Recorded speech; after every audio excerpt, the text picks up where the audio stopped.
میرے کہنے پر میری بہنوئی کی آنکھیں چمک اٹھیں، کہنے لگے، تم مجھ پر بوجھ نہیں ہو، تم گھر کا فرد ہو۔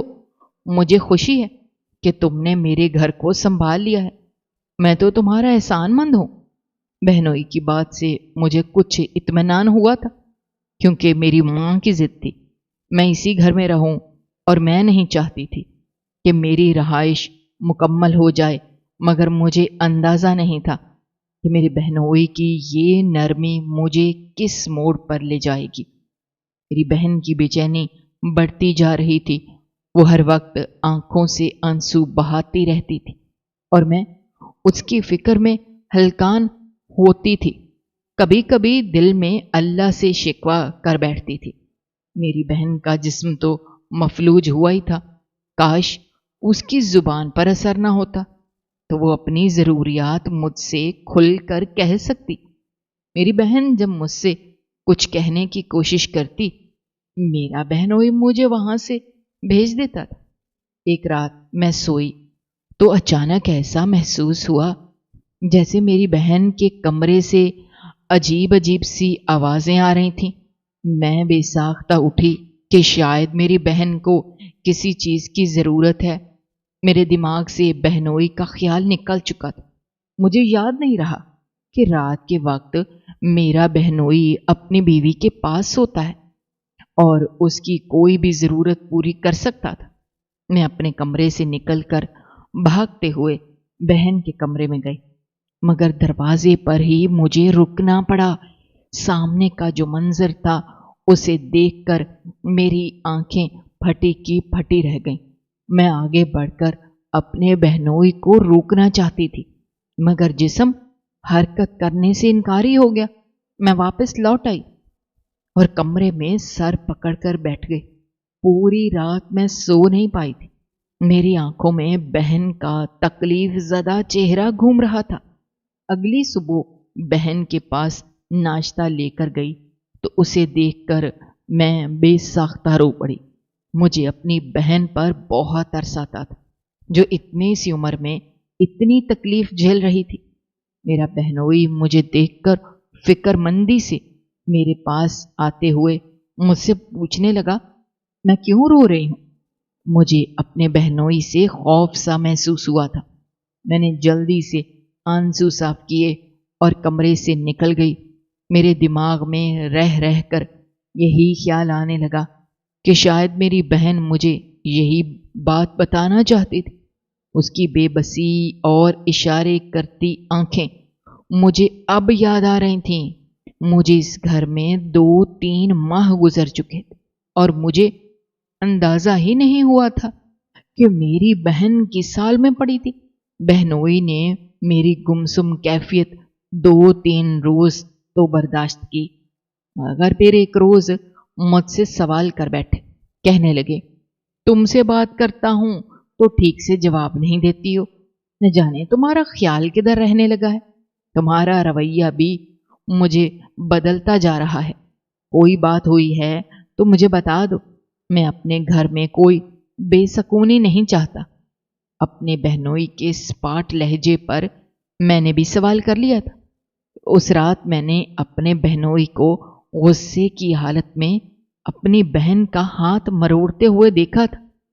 وہ غصے سے میری بہن پر جھکا کچھ بول رہا تھا، میں کچھ سن نہیں پائی تھی، مگر ایک فالج زدہ بے بس لڑکی کے ساتھ میرے بہنوئی کا یہ رویہ مجھے بہت چبھا تھا۔ میرے پوچھنے پر میرا بہنوئی ایک لمحے کے لیے گڑبڑا گیا، پھر بولا، تمہاری بہن سختی پر مجھے مجبور کرتی ہے، تمہیں تو اس کے اشارے سمجھ نہیں آتے، مگر میں تمہیں کیا بتاؤں، وہ اپنی زندگی سے تنگ آ چکی ہے، جان بوجھ کر اپنا ٹھیک سے علاج نہیں کروا رہی، اتنے مہنگے حکیم سے علاج کروا رہا ہوں مگر وہ دواؤں کو کھانے سے انکار کر دیتی ہے۔ شاید تمہاری بہن اب صرف موت کا انتظار کر رہی ہے، اور مجھ سے یہ سب برداشت نہیں ہوتا، اس لیے کبھی کبھی غصے میں ایسا کر جاتا ہوں، مگر میں بہت شرمندہ ہوں، مجھے ایسا نہیں کرنا چاہیے تھا۔ میں اپنے بہنوئی کی وضاحت پر دھک سے رہ گئی۔ مجھے بالکل اندازہ نہیں ہوا تھا کہ میری بہن ایسی حرکتیں کر رہی تھی، کیونکہ میرے سامنے تو سب ٹھیک تھا۔ میں اسے دوا بھی دیتی تھی، کھانا پینا بھی کرتی رہتی تھی، اس نے کبھی مجھے تنگ نہیں کیا تھا۔ البتہ رات کی دوا ہمیشہ میرا بہنوئی دیتا تھا، اور شاید میری بہن اپنے شوہر سے کسی بات پر ناراض ہونے کی وجہ سے ایسا رویہ دکھا رہی تھی۔ میں سمجھ نہیں پائی تھی کہ میری بہن آخر یہ سب کیوں کر رہی تھی۔ میں نے اسے 2-3 بار سمجھانے کی کوشش بھی کی، مگر نہ جانے اسے میری بات سمجھ آئی تھی یا نہیں۔ وہ خاموشی سے مجھے دیکھتی رہی اور پھر آنکھیں بند کر لیتی۔ مجھے ایسا لگتا تھا جیسے میری بہن اب مجھ سے بات کرنے کی کوشش کرتے کرتے تھک چکی تھی۔ ایک رات میں اپنے کمرے میں سکون سے سو رہی تھی کہ میرا بہنوئی پھر سے کمرے میں آ گیا۔ وہ بستر پر بیٹھا تو اس بار میں نے غصے سے اپنے بہنوئی کو دیکھا۔ آئندہ کچھ بھی ضرورت ہو تو دروازے سے بتا دیا کیجیے، مجھے آپ کا یوں رات کے وقت میرے کمرے میں آنا اچھا نہیں لگتا۔ اس روز میں پہلی بار اپنے بہنوئی کے سامنے ناگواری کا اظہار کر گئی تھی، مگر نتیجے میں میرے بہنوئی نے میرے ساتھ جو حرکت کی وہ مجھے زندہ درگور کر گئی تھی۔ وہ میرا منہ دبوچ کر کہنے لگا، میرے گھر میں رہتی ہو، میرا دیا کھاتی ہو، پھر بھی اتنی ہمت ہے کہ میرے آگے زبان درازی کر رہی ہو۔ تم پر خامخواہ پیسہ نہیں لٹا رہا، تمہاری معذور بہن کو بھی برداشت کرنا پڑ رہا ہے، مگر اب میرا صبر جواب دے چکا ہے۔ ایسا کہتے ہوئے میرے بہنوئی نے مجھے دبوچ لیا۔ میں نے خود کو چھڑوانے کی بہت کوشش کی، مگر اس رات میرا بہنوئی اپنی نرمی اور مہربانیوں کی حقیقت سامنے لے آیا۔ میں بہنوئی کو اس گھناؤنی حرکت پر درد کے مارے تڑپتے ہوئے اسے خدا کے واسطے دے کر التجائیں کرتی رہی، مگر اس نے میری کوئی التجا نہیں سنی، اور انہوں نے اپنا کام تسلی سے پورا کیا اور میرے دامن پر نہ دھلنے والا داغ لگ گیا۔ اگلے دن میں نیم بے ہوش سی اپنے بستر پر پڑی تھی۔ دن کا دوسرا پہر شروع ہو چکا تھا۔ اچانک گھر میں میری ماں کی روتی اور چیختی ہوئی آوازیں سنائی دینے لگیں۔ وہ آوازیں لمحہ بہ لمحہ اور بھی بلند ہوتی گئیں تو میرا دل گھبرا اٹھا۔ میں پہلے ہی شدید بخار میں جل رہی تھی، اور اس رونے کی گونج نے میری حالت مزید بگاڑ دی تھی۔ کچھ دیر بعد ماں کمرے میں داخل ہوئیں اور مجھے اپنے سینے سے لگا کر بے اختیار پھوٹ پھوٹ کر رونے لگیں۔ میں ان کی یہ حالت دیکھ کر دہل گئی۔ انہوں نے روتے ہوئے کہا، تمہاری بہن اس دنیا سے رخصت ہو گئی ہے، اب وہ ہمارے درمیان نہیں رہی۔ یہ سنتے ہی جیسے میں پتھر کی مورت بن گئی، ہوش و حواس سب مجھ سے جدا ہو گئے۔ ماں سے معلوم ہوا کہ میری بہن کی موت صبح کے وقت ہوئی تھی۔ جب اس کی طبیعت اچانک خراب ہوئی تو بہنوئی اسے فوراً اسپتال لے گئے تھے، جہاں ڈاکٹروں نے بتایا کہ اسے دل کا دورہ پڑا تھا۔ یہ سن کر میرا کلیجہ ٹوٹ گیا۔ آنکھوں سے آنسو رکنے کا نام ہی نہیں لے رہے تھے۔ دل کے کسی کونے میں یہ خیال بار بار کچوکے لگا رہا تھا کہ شاید صبح کے قریب بہنوئی نے میرے ساتھ جو حرکت کی تھی، اور اس وقت میری بے بسی میں چیختی ہوئی آوازوں کو میری بہن نے سن لیا تھا۔ اس دکھ اور صدمے کو اس کا کمزور دل سہ نہ پایا اور وہ ہمیشہ کے لیے چھوڑ گئی۔ لیکن میں اپنی ماں کو کچھ بھی نہ بتا سکی، بتانے کا فائدہ بھی نہیں تھا۔ بہن کی موت نے جیسے میری حالت کا پردہ ڈال دیا تھا۔ اب سب کو یہی لگنے لگا کہ میری یہ ٹوٹی بکھری کیفیت صرف بہن کے غم کی وجہ سے ہے۔ گھر میں سوگ کے ہنگامے کچھ تھمے تو میرے بہنوئی نے سب کے سامنے مجھ سے شادی کرنے کی خواہش ظاہر کر دی۔